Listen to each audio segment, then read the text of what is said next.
I am here today with Malia Waller, and she helps homeschool mamas of high energy, hands on neurodivergent learners ditch the school time drama and add more play to the day. So I cannot wait to dive into that. But before we do, how are you doing today, Malia? I'm so good. I'm so excited to be here and chat with you.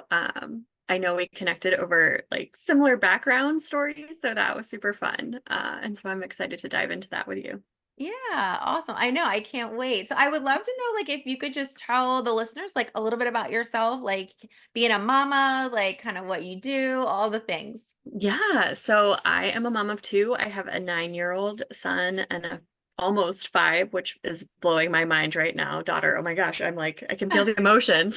It just doesn't feel real. Yeah. Um, so I will have two school age kids next year, and I homeschool them both. My daughter is currently in preschool just for fun, something she wanted to try. But next year we're all at home together, so I'm looking forward to that. That is going to be so fun, I think, to Yeah. have that same schedule and that flexibility and freedom to be, doing what we want to do, and learning what we want to learn. So, Yeah, I love that. So we were chatting a little bit before because we were both previous special ed teachers. I would love to know like how you got started into wanting to homeschool, especially after being in the education world and things like that. Like, how did that journey start for you? Because I'm sure that there's moms that are listening that maybe, are kind of in that same journey. Or tell us a little bit of your journey from like being a special ed teacher and then after you had your 9-year-old, like, did you stay at home? Did you go back to work? Tell us about that. yeah. So I started teaching in the early childhood program in our local school district. So I was teaching in the preschool autism program. And I taught there for 5 years. And I left that classroom setting when I was pregnant with my oldest.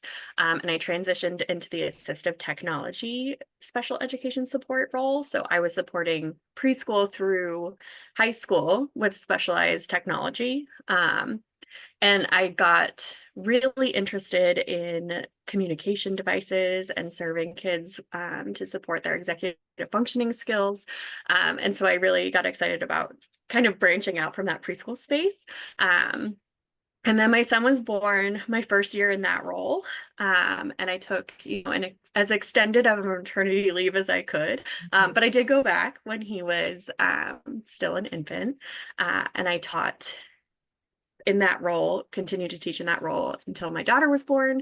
I took maternity leave with my daughter. I had at that point gone down to like chiseled down to part-time instead of full-time because I was really struggling with that piece of going to support other people's children and like dropping my Mhm. kids off with someone else. That was really hard for Yeah. me. And we had some struggles, I won't lie, with like daycare centers and my son and just like safety concerns. And so in the back of my mind, I was like, I don't really love this, but this is what we do as moms, right? Like Yeah. we power through. So, um, and then when my daughter was born, we had transitioned to a home-based daycare. So that was a little bit easier, but still hard, right? To drop off your babies and then go help other babies. And then the pandemic hit. So so then I Okay. got a taste of what it was like to be home with both my Yeah. kids full time, even while I was working. So we were still working as teachers, just virtually, right? Because nobody was in the buildings. And so I got a taste of what that was like, and I really enjoyed that, and I really enjoyed learning alongside my son. And at that point, he was still in preschool as well, um, which is my most favorite place to be because there's so much learning with play happening. And so I really enjoyed that, and I had a really big struggle with the idea of him entering kindergarten in a virtual way, and what Mhm. that was going to look like. And he is very much a hands-on learner, very high energy, Yeah. constantly moving, wants to be fully immersed in his learning. And so I really was struggling to picture what that was going to look like for him. And I didn't want his kindergarten experience to be tainted because I had such good memories of like a play-based learning environment. And so I wanted that for him. And so that's how we ended up homeschooling. And so it was at that point, like summer 2020, when I just decided I wasn't going to go back because I couldn't figure out what that was going to look like. And I don't think our school district didn't even really know at that point what it was going to look like. Yeah. And so we made the decision to homeschool my son and then have my daughter home for the journey as well. And that's how we got started. So once we started, it was hard to imagine losing that flexibility and freedom that we had and the ability to do so much playful learning versus sitting down at a desk and, using textbooks and all of that, rather than using the world as our Yeah. textbook. So Yeah. here So we when are. you first of all, did you say you did part-time? Like, were you teaching and then you were able to do part-time? I'm like, did I catch that correctly? Yes, yes, isn't that crazy? So the role that I was in a support role, and I supported multiple schools. So I was able to do that in an hourly way and kind of work my position in that space, which was amazing, and I loved it, and it was Yeah. super flexible for motherhood, which was awesome. But it still had me tied, right, to the school hours and the school day, and I tried to be consistent for the benefit of the schools I was supporting because I wanted to be available, right? So there were certain days when I was working and certain days when my kids were at childcare. So Yeah. So, how did you get started? Because I'm sure if there's moms that are listening that are having that struggle, or maybe they've had the concerns with daycare, or they're thinking about leaving their job, or maybe they are already staying at home, but they're not happy with the school system or something like that. Like, yeah. how do people get started with homeschooling? And like, are there's so many programs out there? Like, how does it work? I have no idea. Yeah. I mean, so honestly, first and foremost, you need to understand what your state regulations are because that's a fun thing. Every state in the US has different regulations and rules. And every country has different regulation and rules. Some countries don't Okay. even allow homeschooling at all. So that's where I would recommend you start is to Okay. dive into your local laws.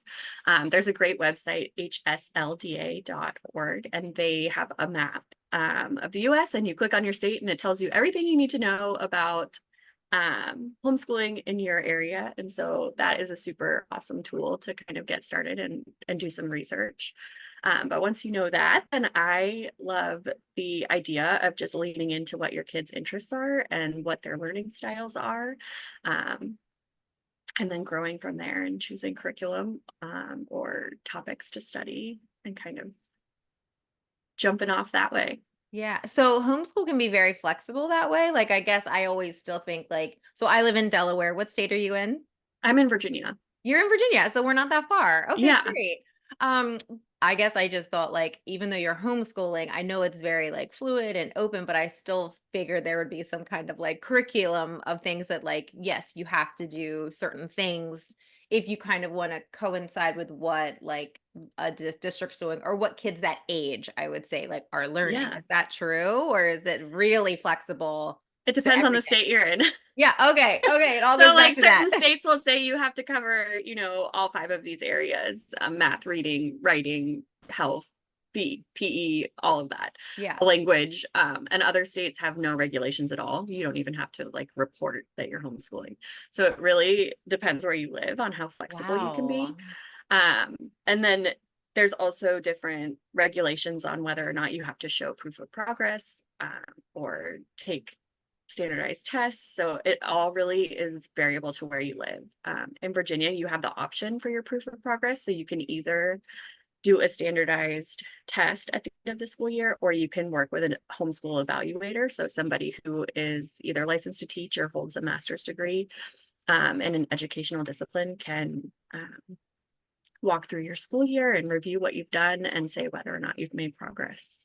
Wow. So yeah, so that's definitely the first place to start is that I didn't realize it was so different in each state, but I guess that makes sense because I really feel like education is so different like around the states and like what you're doing. So the Yeah. standardized test, is that like a standardized test that like schools would be doing? Like is that kind of what the standardized test is?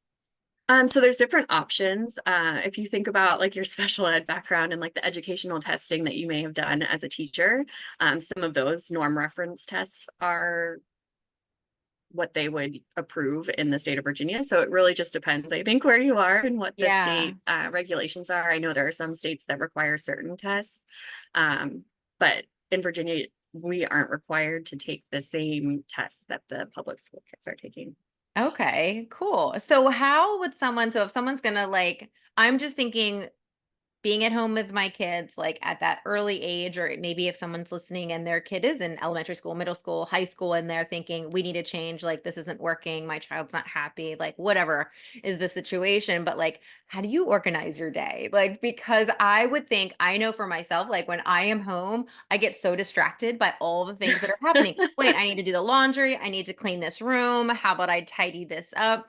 How do you stay organized as like a mom, but Mhm. then you're also homeschooling your children? Was it difficult at first? Have you gotten better at it? Yeah, and I think it comes in waves, right? Because Yeah. there's different seasons in our lives where things are like total chaos, or seasons where we feel like totally at peace. But I will say, like in the beginning, I felt like I was trying really hard to make it look like a full 7.5 hour school day. Right. And I was realizing it didn't take long to realize that like that rigid schedule wasn't working for me or for my child. Like Yeah. it just was too much. So we kind of go with more of a rhythm to our day where we wake up, we have the same morning routine where we get dressed, have breakfast together, then we kind of in our house, I feel like learning time is best in the morning. We're more focused and able to get things done when we go right at it after breakfast. So we kind of lean into our curriculum that we use during that time. And then we kind of spend the rest of the day playing and leaning into interest led learning, going to the library, taking field trips, all that sort of stuff. Yeah. But I definitely set up my day or my week with a flow. So Mondays and Tuesdays, I love to be at home more, and kind of set up the house for the week, like you were saying, like take Yeah. care of those chores that need to be done, Yeah. and have kids help me with that kind of stuff. And then Wednesdays, we are part of a co-op that meets outside in nature. So we attend that. And then on Thursdays, my kids attend another kind of enrichment program.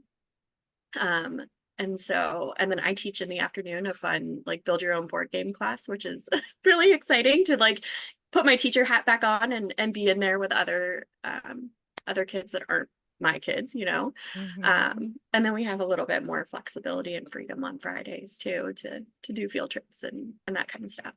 Wow. Oh my gosh. That sounds like really fun and like magical. And it's great. It sounds like you have a great area where there is a supportive community of others Yeah. that are homeschooling, because I would think that's part of it too. Like, if you don't have that community, it can start to feel very lonely too. Or like, obviously, Yeah. and your kids, we know, like they need socialization at the same time. So it's great that they're home with you, but like they do also need to be around other kids their age, or Yeah. models, or other kids to have those conversations with and stuff like that. So it's great that you have that community too, where you can do those amazing things together. Yeah, we are right outside of DC, so that that Oh opens the yeah. doors for a lot of things in terms of field trips and groups, and just, I guess, a variety of different types of co-ops as well. Because that's the other thing, like there are so many like nature-based co-ops, or there's, like more school-like enrichment programs where you go and you have like a small class and you're learning together. Um, on a certain subject area. So I guess we do have a lot of that available to us since we're in Mhm. such a big area, which is really Mhm. great. Yeah. But yeah, I think there's a lot of that out in Facebook. In Facebook groups, you can search and find a lot of local to you kind of homeschool Yeah. supports. And Yeah. if you don't find any, I always recommend that people just start their own group because there's bound to be other people looking for what you're looking for near you. Yeah. So Yeah. So your daughter is your oldest, right? Your 9-year old is your my daughter? son, Oh, your my son. son. So that's elementary school. So what grade would that be? Is So that he's third grade. third grade? Okay, third Hmm. grade. So I'm curious, like as they start to get older and things like that, like if conversations will come up about school, or have they ever said like, why don't I go to school, or why don't I go to that school down the street? Like, do those conversations ever come up? I'm just wondering how that Yeah. goes. Yeah, but you know what's funny is that they come up as in like I want to hang out with this friend who might not even be in the same grade level or in the same Yeah. neighborhood, right, as us. Yeah. So that's how they come up most often. If I went to school, I would want to be in so and so's class at this school. And I'm Gotcha. like, so we have to talk about how school boundaries work, right? And Yeah. because we play on the same sports team as as these friends doesn't mean that we would go to their same neighborhood school. And because different grade levels are based on your birthday, it doesn't mean you would be in the same grade level and all of that. Yeah. And when we talk about, the differences in how much we can cover in an hour at home versus how much you cover in an hour at school, Yeah. um, I think if given the opportunity to experience that, I think they would come back to homeschool for that reason. But I'm totally open to it. I Yeah. loved teaching in the public school system. And so I would totally honor that request if that is Yeah. something that they wanted. Yeah. Yeah, because it's not like there was necessarily like a bad experience, like at a school Mhm. where I know some people have then had that bad negative experience, whatever Yeah. has happened, and then they're pulling them out of school to homeschool, where you necessarily didn't have that issue, but it was obviously the pandemic, Yeah. which everyone globally kind of went through with, teaching and then trying to teach your children. And luckily for both of us, like we both have that education background. I always felt so horrible for the people that had no idea because like it's not easy. Yeah. And I It's will say, like, pandemic homeschooling was not at all similar to yeah. what regular homeschooling is like. Yeah. Because you didn't have that flexibility and freedom to lean into interests or do what your family felt called to do. It was all still following what Mhm. what the school was saying and the hours you needed to be there and all of that. Yeah, for sure. And it was like you had to be on this or you had to be that and you still had to turn things in and things like that. So yeah, that's Mhm. awesome. So what kinds of things are you leaning into right now? Are you like very science based? Are you more like geography and all of these really cool history things? Like what kinds of things are you guys leaning into? Yeah, I feel like you just hit all of it right there. Like, my 4-year-old is super into science right now. I don't know if you've ever seen Emily's Wonder Lab on Netflix. Mm-mm, no. Um, she is an MIT engineer and she had like a one season of a show on maybe 2 seasons on Netflix, and my daughter is obsessed. It's just her and a bunch of kids doing like messy science activities like elephant Cool. toothpaste and volcanoes and all of that. So that is her passion right now. And my son has been really advocating to learn more about American history and the US president. So like how timely with elections coming up, right? To dive into that. So we've been following that interest for him.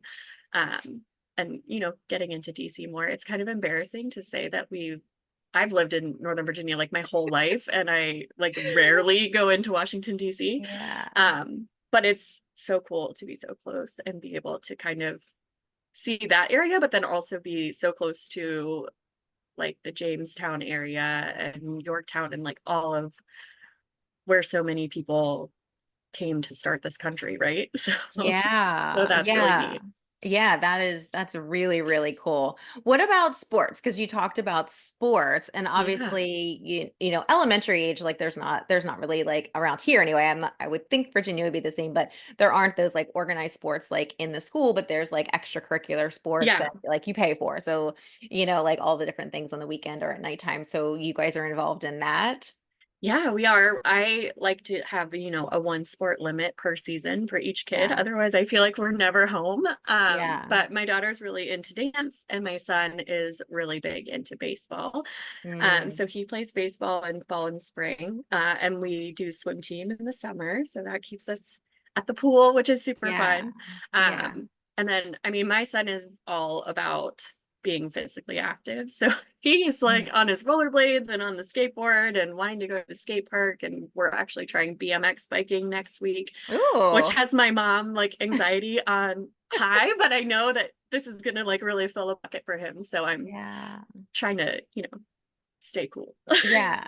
So what about the misconception? Like, do homeschool like parents? Because I'm assuming like dad's homeschool too. It's not just like a mom thing, like I would Mhm. assume.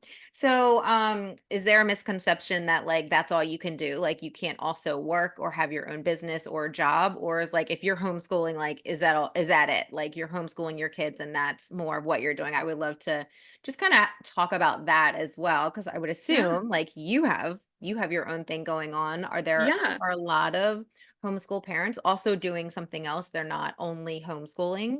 I do think that's becoming more prevalent where it used to be, like the mom was home and homeschooling. Yeah.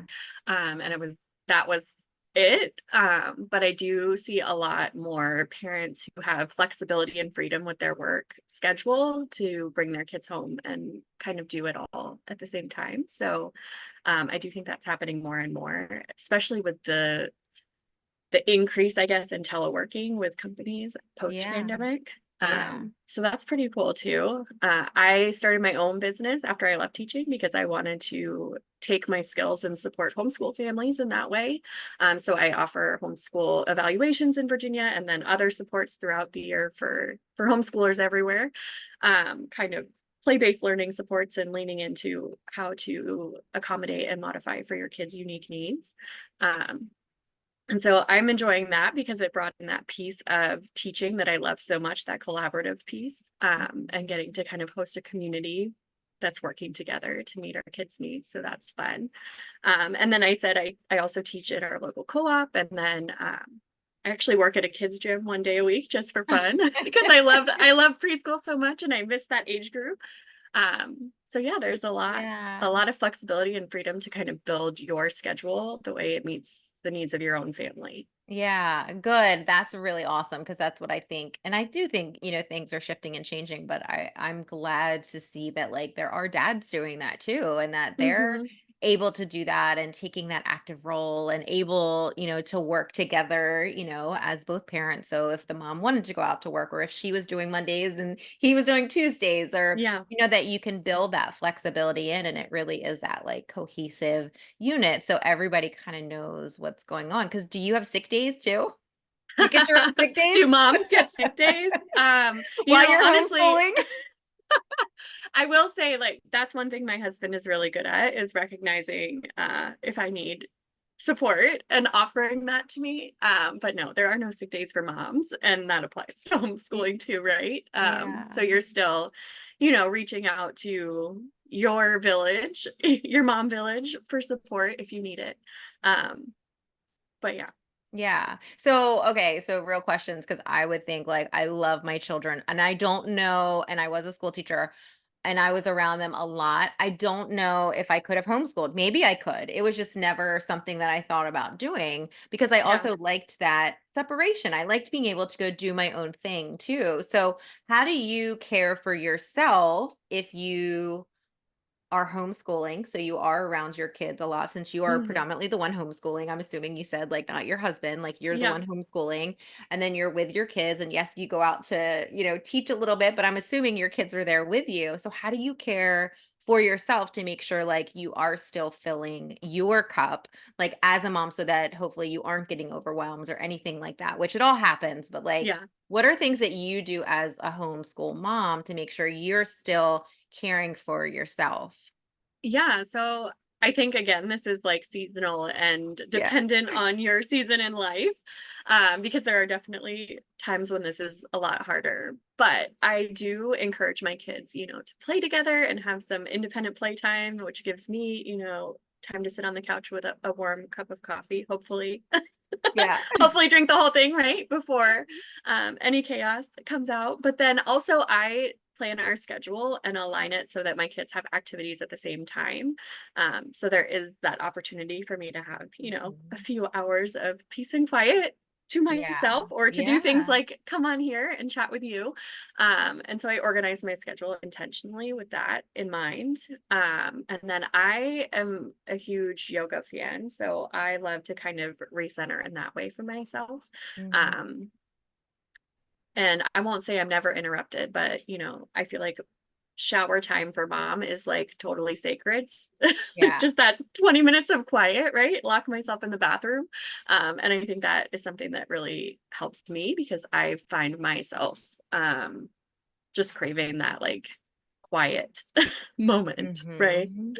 Yeah, because you do have to make sure. Because if your kids are, the typical and, if you're watching on YouTube, it's like the air quotes, like your kids go to school and they are for 8 hours. So whether you're out of the house working or whether you are working from home or staying at home, so, like, not having that separation and obviously, like obviously you love your kids and you love what you're doing. You can see, like, you're so excited about it, but making sure that, yeah, like you are a human being. So like Yeah. you still have those needs to be able to go to the gym or do the yoga or take care of yourself so that you can be like that best homeschool mom and Mhm. businesswoman and wife and mom, like outside of that. So I love that you recognize those things too. And you are Yeah. making sure like that you are doing those for yourself and being very, I'm sure it takes being very organized. And you said like you can take care of your own schedule. And I'm sure that's probably one of the first things that a homeschool mom like could or parent like could struggle with is that organization, especially if they're Yeah. like, we're home, like we'll just kind of plan it and do whatever. And then I don't know, I would feel like I would get a lot of done. And then I'm like, how is it 3 o'clock? Right? What have we done There today? are totally days like that, and I think that, that's deserved too. That's almost like a bit of a like a mind rest, like a restful break Yeah. if you have days like that. But I think the best thing we can do is kind of just map it out and try to stick to it. Yeah. But I think that's a struggle that all moms have, right? Like even Yeah. working moms with their kids in school, like you're still juggling all that Mhm. scheduling and doing all the things. So Yeah. Yeah, I love that. Is there anything like you haven't kind of shared or that you think is important or you just kind of feel is like on your heart for moms, homeschool moms, like whoever is out there listening today?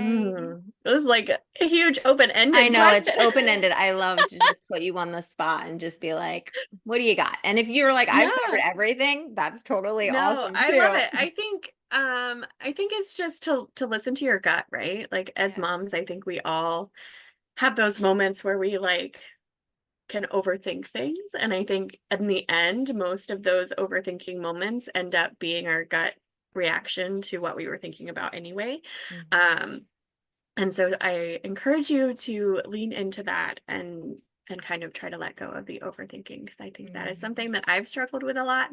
Even in making that decision to leave teaching and come home and teach my own kids, I didn't take that lightly, right? So, Mhm. um, but what I ended up doing was what my gut said in the beginning anyway. Yeah, I love that. Yeah, I know when I left teaching, like that was, and I've left twice now. So I did go back and then I left again. But like that, people are so used to that. Like you go to a career in the day. I feel like it's like changing now, but like, you go to your job and you stay there for 30 years and then you retire and then you get your pension. So Yeah. like leaving that career and that steady income coming in like every 2 weeks and your health insurance and your pension, Mhm. it's not something to be taken lightly. And it is a very, it's a challenging decision and like weighing all of your options. And so, Yeah. good for you and just listening to yourself and what you have created and what you're creating. It's really commendable and needed. Thanks. Thanks. Yeah, yeah. My last question, this is like my only scripted question that I ask everybody, because we as women don't celebrate ourselves enough. So I would love to know, like, what is something that you love about yourself right now? And it can be anything. There Mm. is no right or wrong answer. It can be business, it can be personal. Whatever you want to say is the correct answer today. I'm gonna go with my resilience when things Mm, come at me, to kind of take a moment and then figure out the plan of attack, right? yeah. What needs to happen to overcome whatever it is. So Yeah. Awesome. Beautiful. So how can people find you, Malia? Like if they're like curious to know yeah. like what is this about homeschooling? Like I need to know more details or like tell me about your community. Like how can people get in touch with you? Yeah, so I have a website. It's just maliaphelpswaller.com. And then all of that information is on there. I have a playful learning quiz up there so you can kind of dive into what type of learner your kid is if you're curious about that. And then I also have a homeschool toolbox up there where you can get access to playful learning ideas as well as kind of like a getting started with homeschooling checklist, the steps that I would take if you're thinking about homeschooling. And then I'm on Instagram and Facebook at Malia Phelps Waller Homeschool. Cool. And I'll make sure that that's in the show notes too. So thank you so much for being here today and just sharing Yeah, your journey and your story and being open, just about homeschooling and like kind of what you're doing in your area. It's exciting. thanks. Thanks so much for having me. I really enjoyed chatting with you. Awesome. Have a good one. You Bye. too.